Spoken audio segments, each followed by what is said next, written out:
다니엘서 10장 10절로 19절까지의 말씀 다 찾으셨으면 저와 교독하여 읽도록 하겠습니다. 제가 먼저 읽습니다.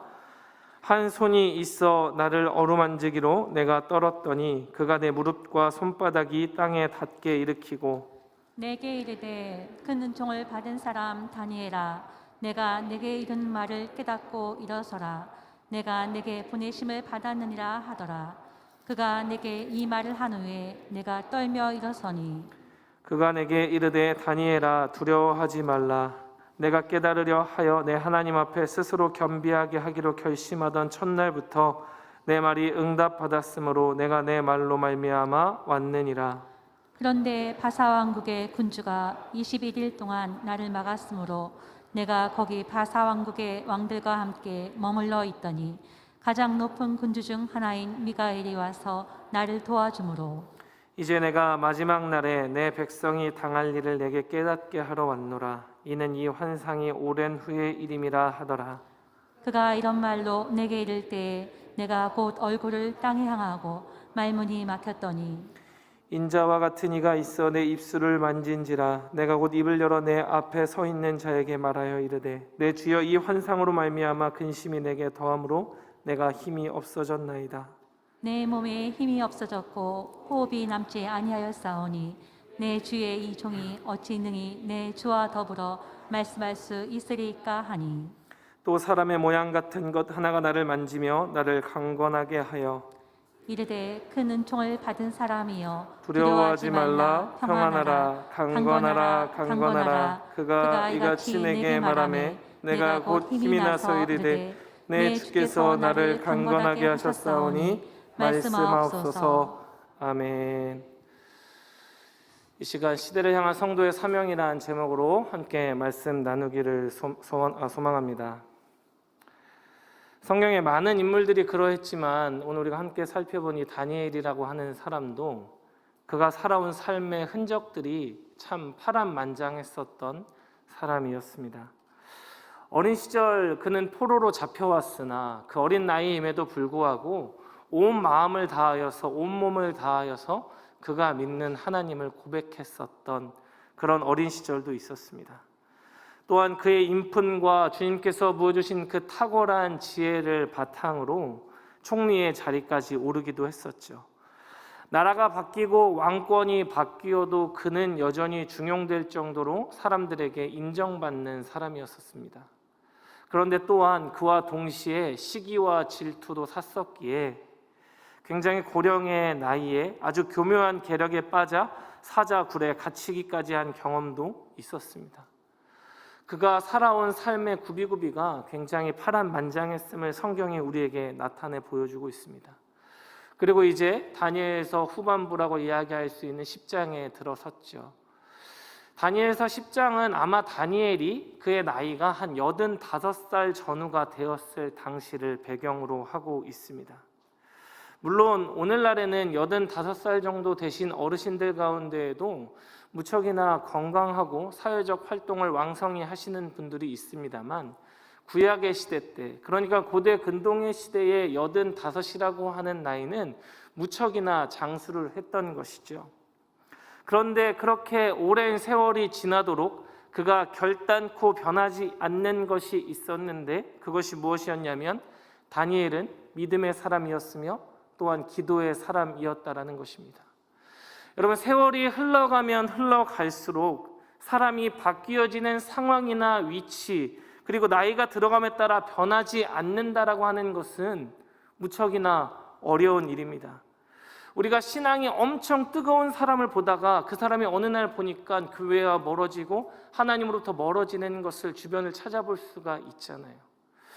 제가 신학교 다닐 때에 흔히 신학생들 사이에 이런 농담을 했었습니다.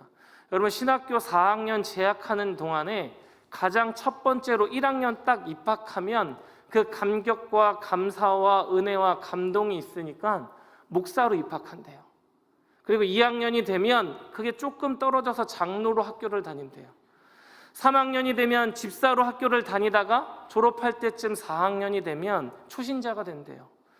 여러분, 처음에는 분명히 내가 신학교에 입학하였다라는 그 감격과 감동이 있었으니까 학교 다니는 것이 기쁨이고 매일매일 감사가 넘쳤는데, 시간이 흐르다 보니까 그것도 무뎌지고 나에게 돌아오는 감사와 감동의 고백도 더욱더 적어지니까 마치 초신자와 같이 그저 학교를 다니는 그러한 신학생들의 모습을 풍자한 농담이죠. 여러분, 사실 앞서 말씀드린 것처럼 다니엘처럼 파란만장한 삶을 살아온 사람일수록 그가 경험한 것도 많고 깨달은 것도 많기에 변치 않는다라고 하는 것이 무척 어려운 일일 텐데, 다니엘은 그의 치열한 삶 속에서도 기도의 모습, 믿음의 모습은 변하지 않는 것 같습니다. 여러분, 그 원동력이 어디에 있었는가를 오늘 함께 살펴보고자 하는데요. 다니엘은 오늘 본문 가운데에 한 환상을 보게 되고 히데겔이라고 하는 강가에서 금식을 하며 기도합니다.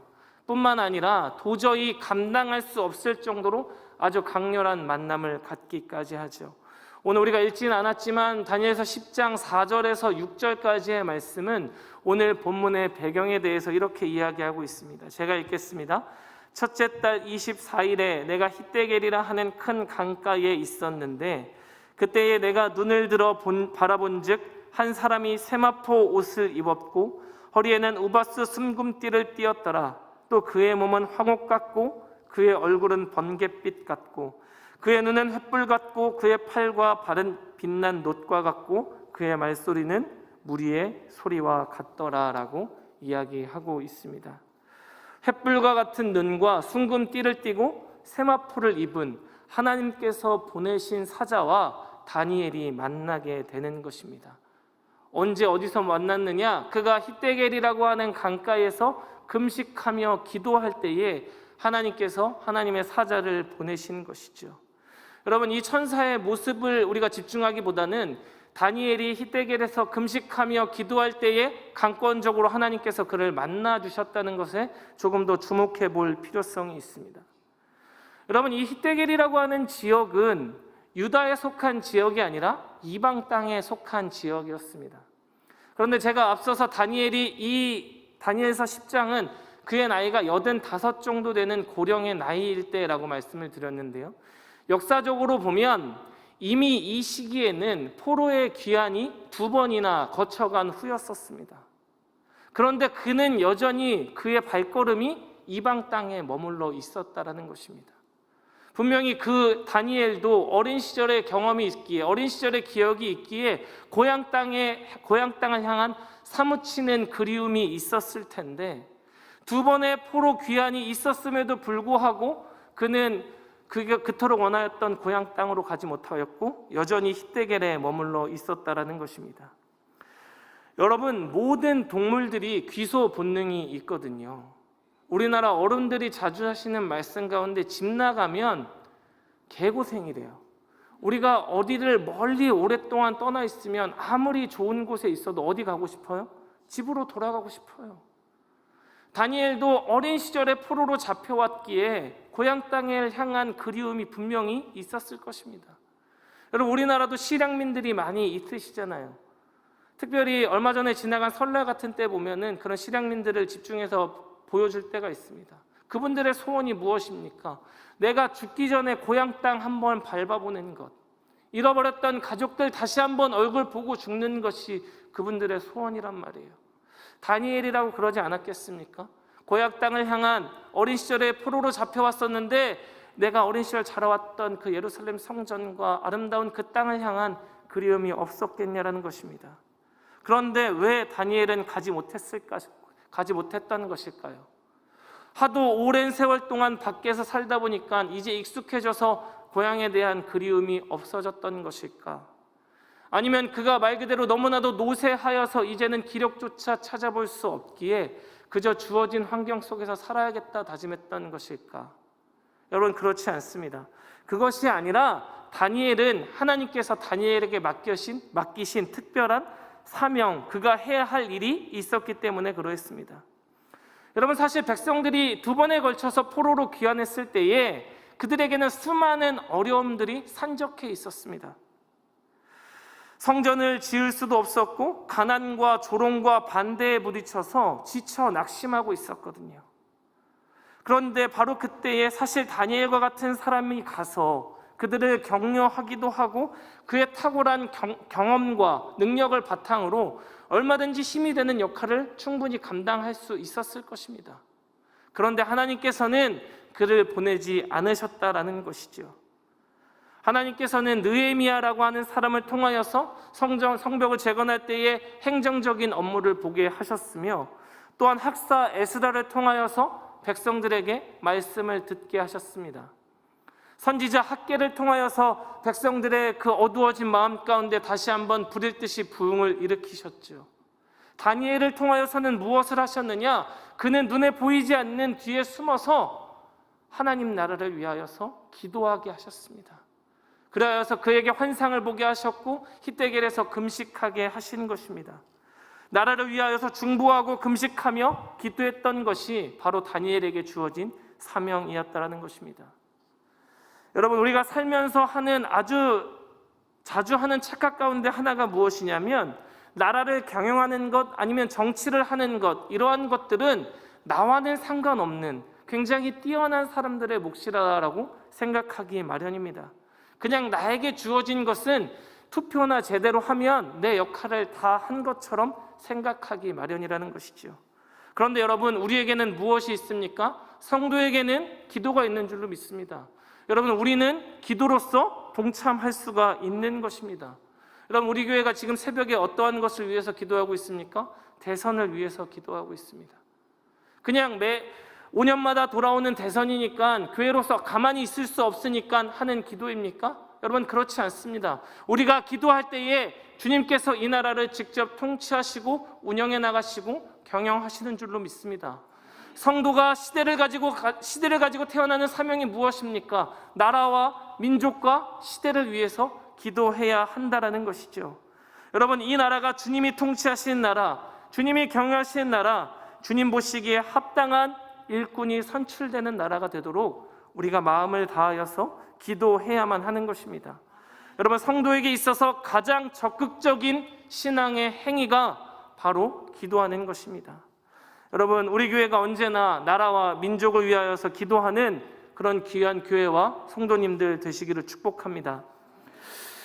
그런데 오늘 본문에 등장하는 다니엘도 그러하고, 또 이제 앞으로 주 앞에 엎드려 기도해야 하는 그 사명을 갖고 있는 우리에게도 마찬가지로 반드시 기억해야 되는 놀라운 사실 한 가지가 있습니다. 우리 17절 말씀을 같이 한번 읽어보도록 하겠습니다. 오늘 본문 17절입니다. 시작.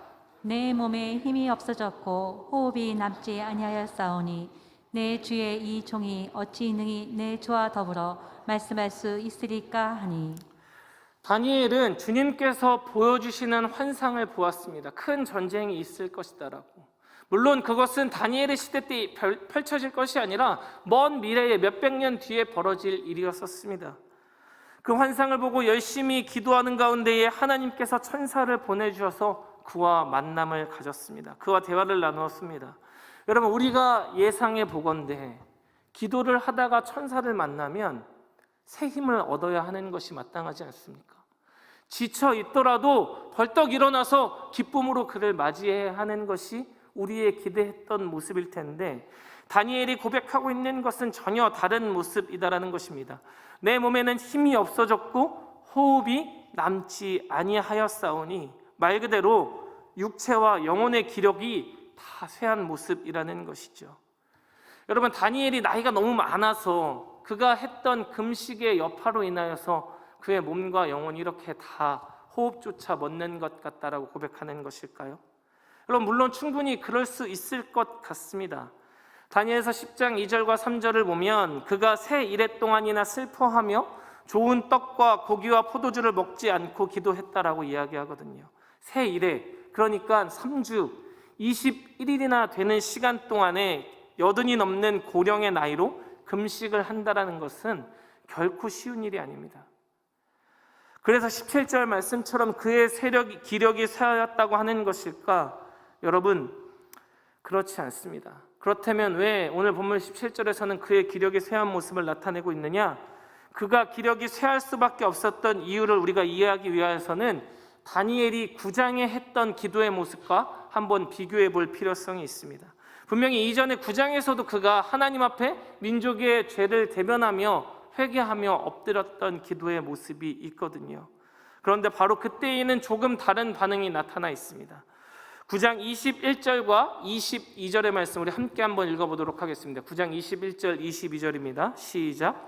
곧 내가 기도할 때에 이전에 환상 중에 본 그 사람 가브리엘이 빨리 날아서 저녁 제사를 드릴 때에 즈음에 내게 이르더니 내게 가르치며 내게 말하여 이르되 다니엘아 내가 이제 내게 지혜와 총명을 주려고 왔느니라. 아멘. 여러분, 우리가 기도하자마자 하나님께서 내가 원하는 모습과 모양대로 응답해 주시면 기쁩니까? 안 기쁩니까? 기쁘죠. 한번 예를 들어 이야기해 보겠습니다. 어느 한 집사님이 좋은 곳에 이사를 가기로 계약을 했습니다. 이제 내가 살고 있는 집만 좋은 사람 만나서 잘 계약해서 이렇게 정리되면은 더 좋은 환경 가운데 살 수 있을 것 같습니다. 그런데 내가 입주해야 되는 시기는 다가오는데 집을 보러 오는 사람이 아무도 없는 거예요. 마음에 초조함이 들기 시작했습니다. 그래서 주변에 기도하는 집사님들께 부탁을 드리는 것이죠. 집사님, 우리 집 위해서 좀 기도 좀 해주세요. 우리 집 좋은 시기에 좋은 가격으로 잘 나갈 수 있도록 좀 기도 좀 해주세요 라고 부탁을 하였습니다. 뿐만 아니라 본인도 그 다급한 마음에 초조한 마음에 성전에 나와서 그렇게 열심히 기도했습니다. 그렇게 열심히 기도하고 나가는 그 순간에 부동산에서 전화가 와가지고 집 보러 가겠다고.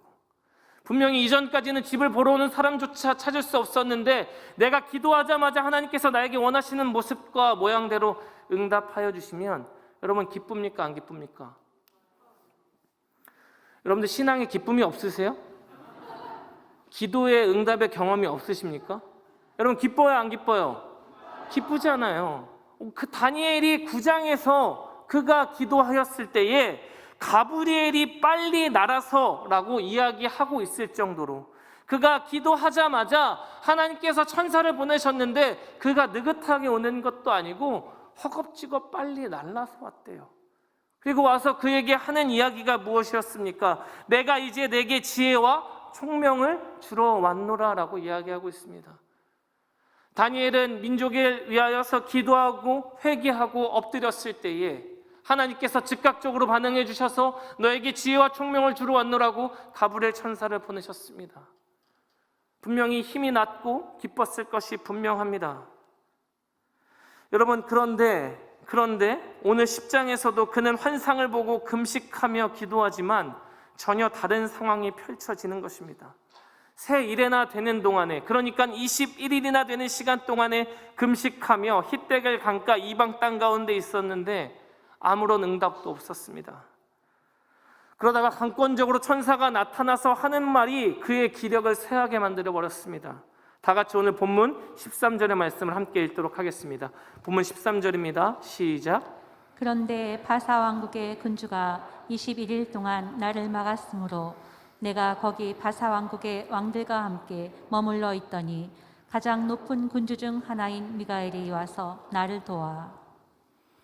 여러분, 이럴 수가. 바사 왕국의 군주가 21일, 그러니까 정확하게 그가 기도하는 새 일회 동안에 하나님의 천사가 그에게 오지 못하도록 막았노라고 그가 직접 이야기하고 있습니다. 여기서 바사 왕국의 군주란 바사, 그러니까 페르시아를 통하여서 세상을 혼란케 하고 하나님을 대적하는 악한 영, 우리가 표현하기를 사탄, 마귀 같은 존재를 가리켜 이야기하는 것이죠.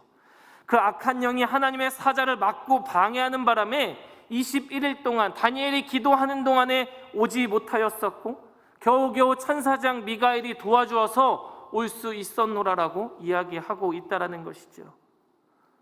내가 원하는 모습과 모양대로 응답되지도 않았습니다. 물론 그럴 수 있죠. 어떻게 모든 기도가 다 응답받을 수 있겠습니까? 그런데 그가 기도할 때에 세상의 악한 영이 방해하고 붙잡고 있었다라고요. 누구를요? 사람을 붙잡는 것도 아니고 하나님께서 보내신 그 사자를 붙잡기까지 할 정도로 무척이나 힘이 강한 그러한 세력이 있었다라는 것입니다. 천사가 하는 그 말이 너무나도 기운이 빠지는 것이죠. 다니엘은 그 말을 듣자마자 너무 낙심이 되어서 고개를 떨구고 아무 말도 할 수가 없었습니다. 온몸의 기운이 빠져나가고 호흡이 멎는 것만 같았습니다. 다니엘이 하나님의 사자를 통하여서 알게 된 사실은 하나님이 분명하게 온 천지 만물을 다스리시나 그를 대적하는 영이 있다라는 것입니다. 그러니까 다니엘이 경험하고 있는 일들은 큰 전쟁이 일어날 것에 대한 환상을 보고 그 나라를 위하여서 기도하는 것뿐만 아니라 마귀가 대적하고 방해하는 영적인 싸움 그 한가운데 있었다라는 것이지요. 다시 말하면 무엇입니까? 하나님의 백성들이 기도할 때에 우리가 눈앞에 있는 것뿐만 아니라 반드시 영적인 전쟁까지도 동반한다라는 것입니다. 우리 눈에는 보이지 않지만 훨씬 더 강하고 잔인한 적이 있다라는 것입니다. 여러분, 물론 이런 말을 하는 것은 무척 조심스러운 말입니다. 조심스럽게 해야 하는 것이 마땅합니다. 마치 누구는 하나님의 편이고 누구는 마귀의 편인 것 같이 들릴 수 있기 때문에 그러하기도 하며, 또한 우리가 경험하는 모든 일들이 결국엔 다 마귀의 간섭 아래 있으니까 우리는 아무것도 할 수 없고 그저 하나님만 바라보아야 한다라고 결론 지을 수도 있기 때문에 그 해석이 무척이나 조심스럽습니다만, 여러분, 그렇지만 본문 가운데 등장하는 그 다니엘의 모습을 통하여서 영적인 싸움이 분명히 있다라고 말씀을 드리는 것입니다.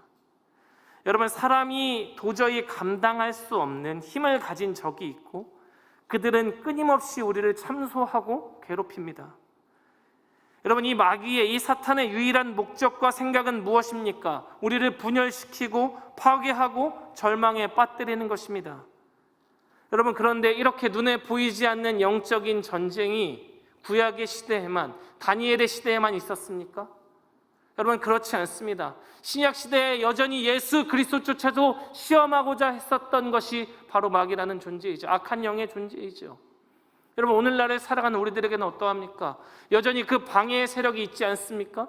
마찬가지이죠.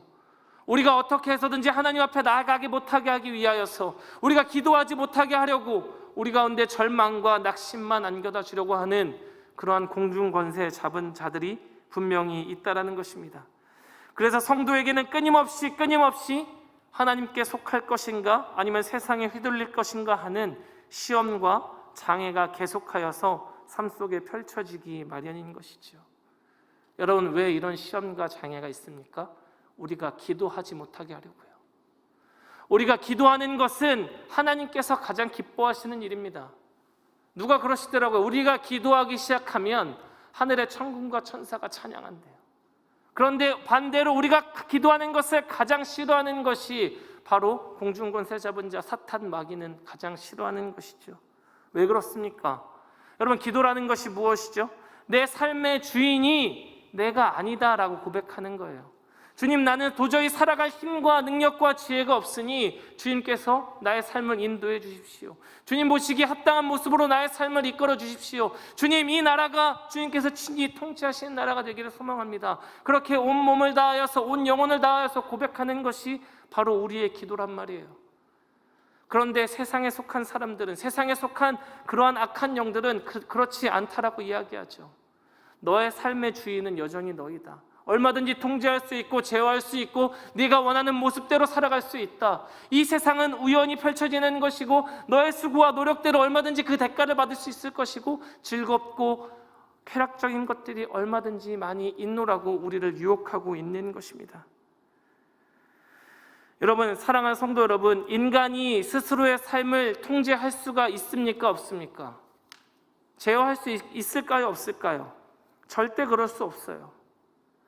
여러분, 만약에 그것이 가능하다면, 인간이 그의 생각과 행동을 완전하게 통제할 수 있고 제어할 수 있노라면 이 세상에는 어떠한 전쟁도 없고 갈등도 없을 거예요. 완전한 평화가 깃들 것입니다. 여러분, 비만으로 고생하는 사람도 없을 것이고 중독에 빠지는 사람도 없을 거예요. 왜요? 얼마든지 통제가 가능하니까요. 그러한 절제 속에서 삶을 운영해 나갈 수 있으니까요. 그런데 여러분, 우리의 삶은 사실 그렇지 못하잖아요. 여러분, 우리가 통제가 안 되는, 그러니까 우리의 머릿속으로도 알고 있는 그러한 행동을 할 때에 늘 반복적으로 뱉는 대사가 무엇입니까? 아, 하면 안 되는데, 아, 가면 안 되는데, 이거 먹으면 안 되는데 그때 먹는 게 더 맛있어요. 여러분, 늘 그렇게 하면 안 되는데 하면서도 하잖아요. 여러분, 학생들이 공부하려고 책상에 앉아서 공부해야 하는데 하면서 핸드폰 만지거든요. 여러분, 그것과 마찬가지예요. 자기 삶이 마치 자기가 완전히 통제할 수 있고 절제할 수 있는 것처럼 느껴지지만 결단코 그렇지 않다라는 것입니다. 여러분, 죄의 문제도 그러하죠. 오늘은 피곤하니까 말씀 묵상은 좀 건너뛰자. 기도하는 것도 다음으로 미루자. 이번 달은 조금 힘드니까 11조는 다음에 내면 되지 않을까?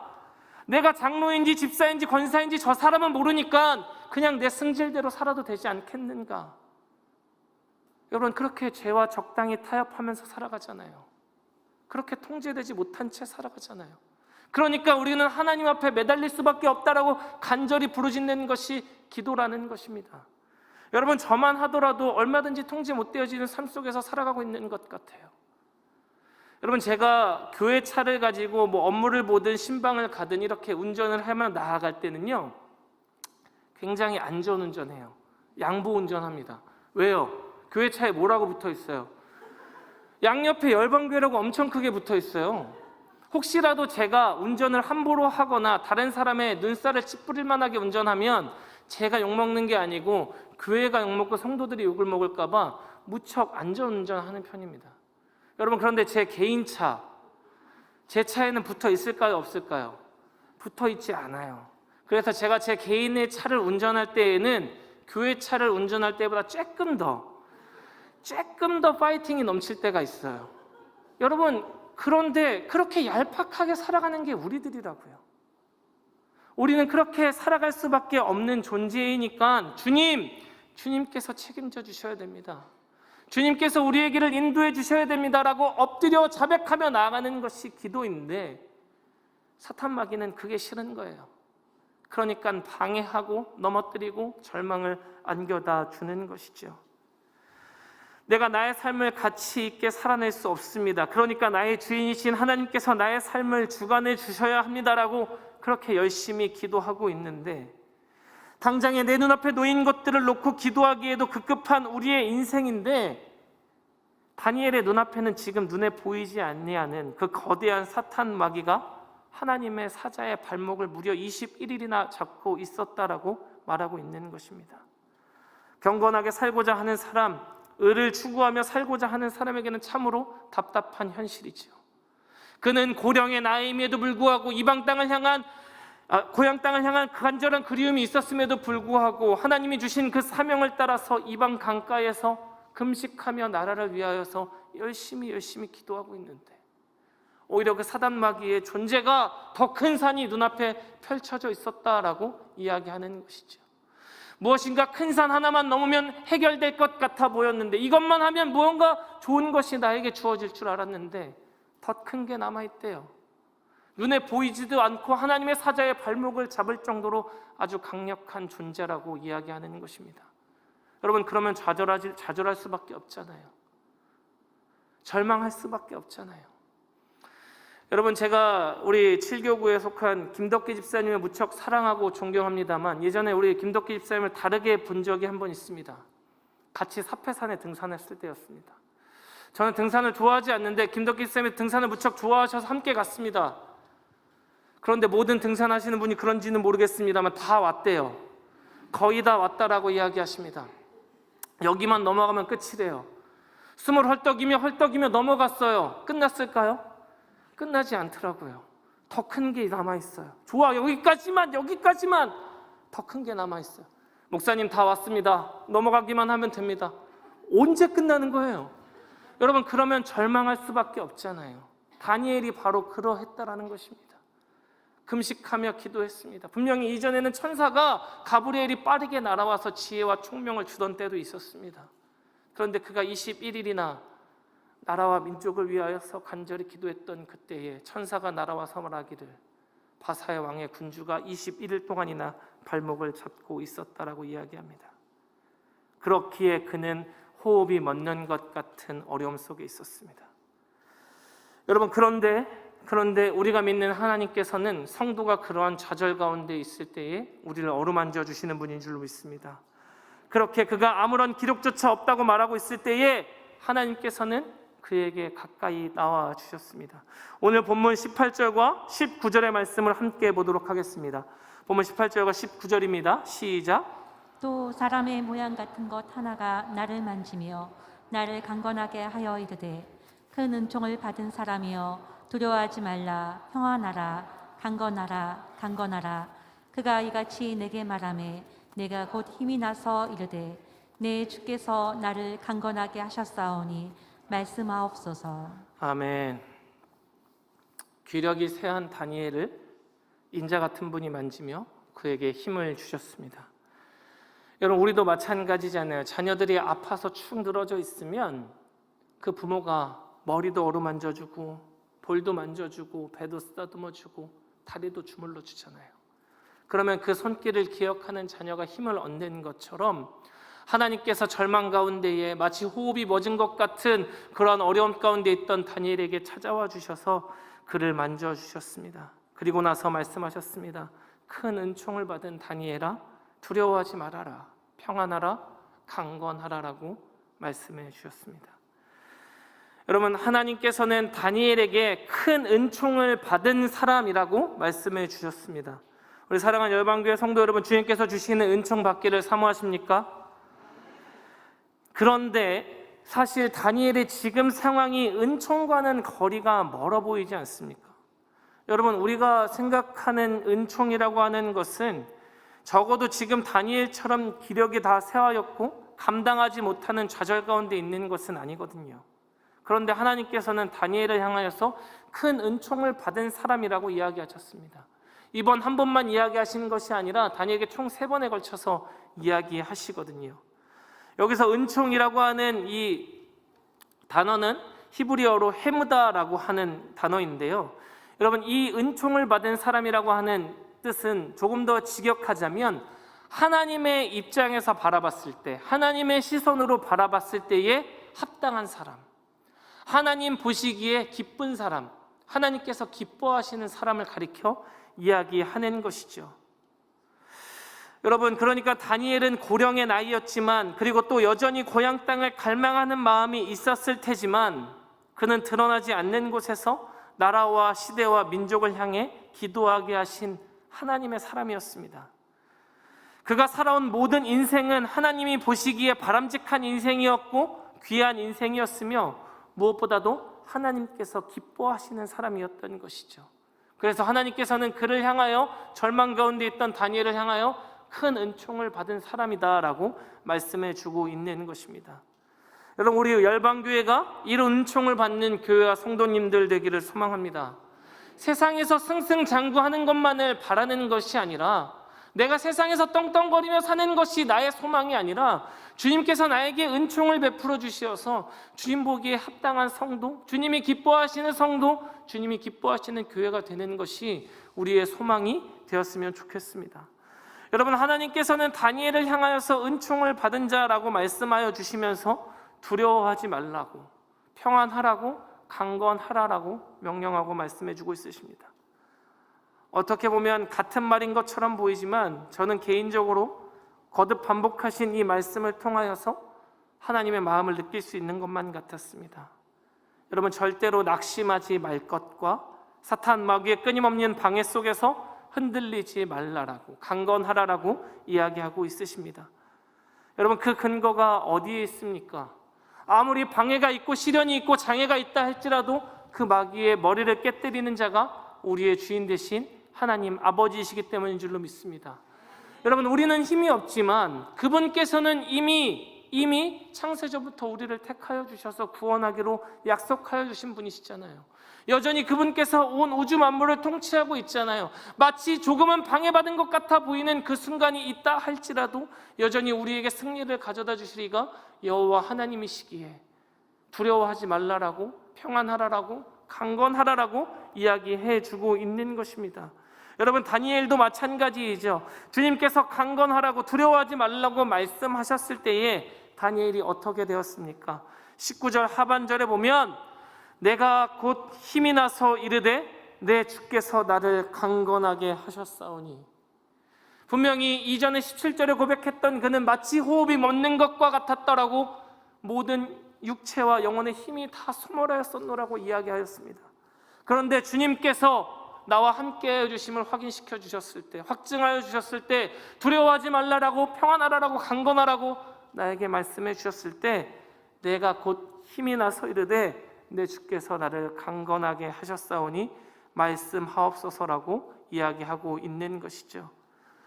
사랑하는 성도 여러분, 이 다니엘의 고백이 우리의 고백이 되었으면 좋겠습니다.